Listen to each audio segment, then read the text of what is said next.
జనసేన అధినేత పవన్ కళ్యాణ్ తాజాగా అగ్రిగోల్డ్ బాధితుల సమస్యలపై ప్రభుత్వాన్ని ప్రశ్నించారు. ఈ సమస్యలు చాలా సున్నితంగా, దీనికి డెడ్లైన్లు పెట్టుకొని తొందరపాటుగా వ్యవహరించొద్దని పవన్ సూచించాడు.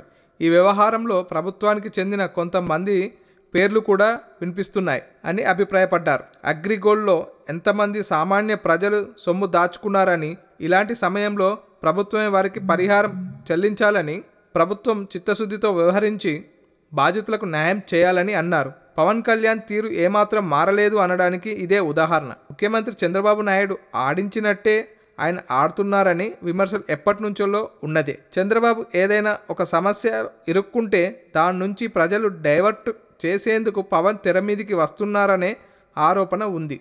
ఇప్పుడు పవన్ కళ్యాణ్ కూడా స్పందించిన తీరు కూడా ఆ స్క్రిప్ట్లో భాగమే అని విమర్శలు వినిపిస్తున్నాయి. ప్రస్తుతం ఆంధ్రాలో హాట్ టాపిక్గా మారుతుంది తురుంద మెగా అక్వాడ్ ఫుడ్ పార్క్ వివాదం. ఈ పార్క్ వల్ల గోదావరి కలుషితంగా అవుతుందని, గొంతేరు కాలువపై ఆధారపడి బతికే వారి జీవన మరణం సమస్యగా మారుతుందంటూ ఒక ఉద్యమం సాగుతుంది.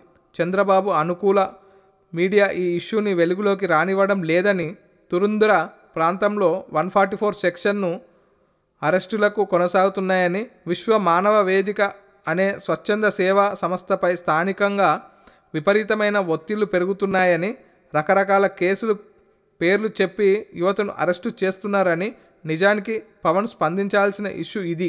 ఎందుకంటే తురుంద అక్వా రైతుల సమస్యపై గతంలో పవన్ మాట్లాడుతున్నారు. హైదరాబాద్లో ప్రెస్ మీట్ పెట్టి మీకు కూడా అండగా ఉంటాను, ప్రభుత్వాన్ని ప్రశ్నిస్తాను అంటూ ప్రకటించారు.